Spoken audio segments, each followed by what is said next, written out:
Hello, I'm your host, James Dorsey. Diplomats, policymakers, investors, executives, journalists, and academics listen to my twice weekly podcast and or read my syndicated newsletter that is republished by media across the globe. Maintaining free distribution ensures that the podcast and newsletter have maximum impact. Paid subscribers help me cover the monthly cost of producing the newsletter and podcast. Please consider becoming a paid subscriber. You can do so by clicking on Substack on the subscription button at www.jamesmdorsey.substack.com and choosing one of the subscription options. Or support me on Patreon at patreon.com/Mideast Soccer. Please join me for my next podcast in the coming days. Thank you, take care, and best wishes. Saudi Crown Prince Mohammed bin Salman has become adept at walking tightropes. Mr. bin Salman's latest balancing act may be among his most challenging. In a surprise development, Saudi Arabia and Iran, together with China, announced that the two Middle Eastern nations were re-establishing diplomatic relations. The Saudi Iranian agreement was reached in a meeting in China of the two countries' national security advisors. The agreement was a rare example of successful Chinese mediation in Middle Eastern disputes.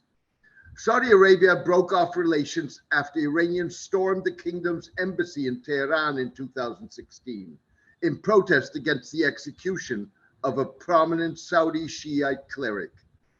A day before the Iranian announcement, the United Arab Emirates took its hedging of its bets a step further by agreeing with Iran to increase aviation cooperation. The re-establishment of Saudi-Iranian relations further came as Iran upgraded its perception of Saudi Arabia as a security threat. Gulf efforts to prevent disputes with Iran from spinning out of control have not stopped the Islamic Republic from increasing its military capabilities, with the recent addition of a new warship and 95 missile-launching fast boats to its naval fleet, and the reported acquisition of Russian Sukhoi Su-35 fighter jets. To be sure, Iranian weaponry is no match for Saudi Arabia's armory of sophisticated US and European weapon systems. Even so, Iran's military and Islamic Revolutionary Guards Corps are battle-hardened and have proven to be creative in compensating for handicaps that result from harsh US sanctions. Nevertheless, the announcement followed reports that Saudi Arabia had suggested that it could establish formal diplomatic relations with Israel in exchange for a legally binding US commitment to Gulf security, US support for a peaceful Saudi nuclear program, and more expansive American arms sales to the kingdom. Tehran would likely view the deal as targeting the Islamic Republic. The re-establishment of relations between Riyadh and Tehran doesn't take the Saudi suggestion off the table. However, it potentially does change some dynamics of the Saudi proposal. Israel is a wild card, even if few would doubt the importance of an enhanced Israeli contribution to Gulf security, facilitated by formal diplomatic relations between Saudi Arabia and the Jewish state. Saudi Arabia, like the UAE, likes Israel's covert war against Iran, involving attacks on targets in the Islamic Republic and Syria. At the same time, the Gulf states fear that they could be targets of Iranian retaliation. A US defense commitment could reduce that fear. It could also embolden Israel at a moment that re-established Saudi relations with Iran could change the dynamics of the two countries' rivalry. Nevertheless, fear of Iranian retaliation may be a lesser concern in negotiating a US-Saudi-Israeli deal that faces formidable obstacles. Moreover, reopening of Saudi relations with Iran may further calm those fears. The upside of the three-way deal is evident. It would enable Mr. bin Salman to address his most immediate defense needs, significantly advance redrawing the Middle East's geopolitical map, and establish a framework for the kingdom's relations with the United States and China. If concluded, the deal would create a pillar of a new, initially bi- and ultimately tripolar 21st century world order, with the United States and China as the initial superpowers, joined by India at a later stage, and multiple middle powers like Saudi Arabia with enhanced agency and leverage. It would also open the door to recognition of Israel by multiple Muslim majority states, particularly in Asia. Equally importantly, the deal would reestablish Gulf confidence in US reliability as a regional security guarantor. The US focus on China as a strategic adversary and its more recent prioritization of the war in Ukraine, coupled with the past US reluctance to respond to Iranian attacks on Saudi and UAE targets and disagreements over oil production levels and human rights, have undermined that confidence. The difficulty is that overcoming the multiple obstacles to the proposed Saudi deal would likely involve policy, if not political change in the United States, Saudi Arabia, the broader Muslim world, and Israel. Garnering a bipartisan support in the United States for a formal agreement with Saudi Arabia seems near impossible, with many on both sides of the aisle in Congress ambivalent about the kingdom. If a US commitment is possible, Mr. bin Salman would have to demonstrate that he is a reliable US partner. US doubts about Saudi Arabia have been fueled by Mr. bin Salman's brutal crackdown on dissent and freedom of expression, his conduct of the war in Yemen, and at times disruptive foreign policy moves, including the 3.5-year-long Saudi-led economic and diplomatic boycott of Qatar. The Saudis need to show that they are a responsible partner, said former US diplomat and prominent analyst Martin Indyk. The kingdom cannot have it both ways. If it wants that kind of commitment from the United States, it has to line up with the United States. If our security relationship with Saudi Arabia is to be deepened because the Saudis want it, then there are certain obligations that come with that, Mr. Indyk asserted. One way Mr. bin Salman could demonstrate responsibility would be by negotiating the terms of US support for the kingdom's nuclear program.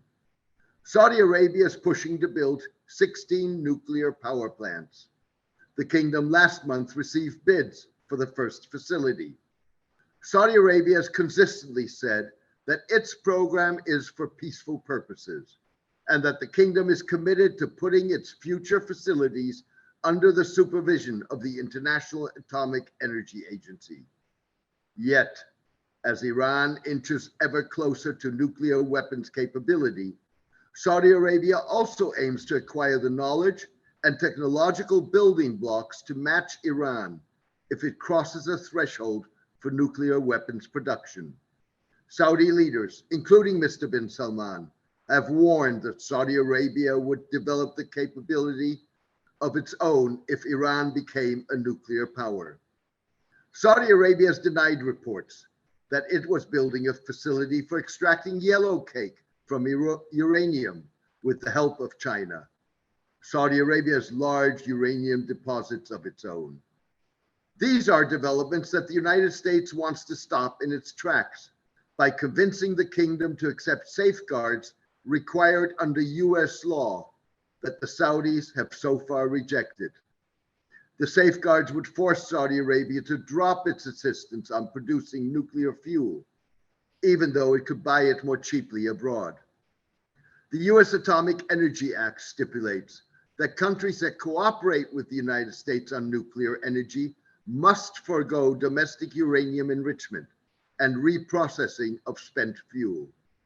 US officials fear that the Saudi insistence potentially amounts to backing out of a 2009 Memorandum of Understanding with the United States, in which the kingdom pledged to acquire nuclear fuel from international markets. Yet even if Mr. bin Salman could convince the United States of his sense of responsibility and meet US conditions for nuclear cooperation, Israel remains the wild card. The Crown Prince and other senior Saudi officials have made clear that they want a formal relationship with Israel, but that will only be possible by resolving the Israeli-Palestinian conflict in a way that considers both parties' interests. Prime Minister Benjamin Netanyahu heads a government that wants anything but. Mr. Netanyahu appears to assume that support of the Palestinians in Saudi Arabia and elsewhere in the Arab and Muslim world has diminished to the extent that, given the choice of backing the Palestinians and security and technological cooperation with Israel, particularly against Iran, the kingdom will opt for Israel. That calculation may only work in the unlikely event that the US makes a legal commitment to Saudi and Gulf security and the kingdom meets the United States' nuclear conditions. For his part, Mr. bin Salman may assume that if Saudi Arabia and the United States come to terms, Mr. Netanyahu will follow suit. That may be a risky bet. As much as Mr. Netanyahu wants formal relations with Saudi Arabia, he is unlikely to put his political future in danger by risking a crisis with his predominantly far-right and ultra-religious coalition partners who want to see the back of the Palestinians, the sooner the better. Thank you for joining me today. I hope you enjoyed the podcast. Diplomats, policymakers, investors, executives, journalists, and academics listen to my twice-weekly podcast and or read my syndicated newsletter that is republished by media across the globe. Maintaining free distribution ensures that the podcast and newsletter have maximum impact. Paid subscribers help me cover the monthly cost of producing the newsletter and podcast. Please consider becoming a paid subscriber.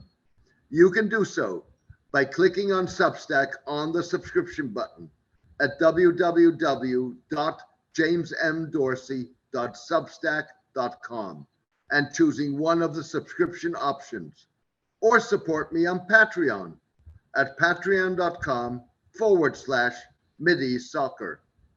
Please join me for my next podcast in the coming days. Thank you. Take care and best wishes.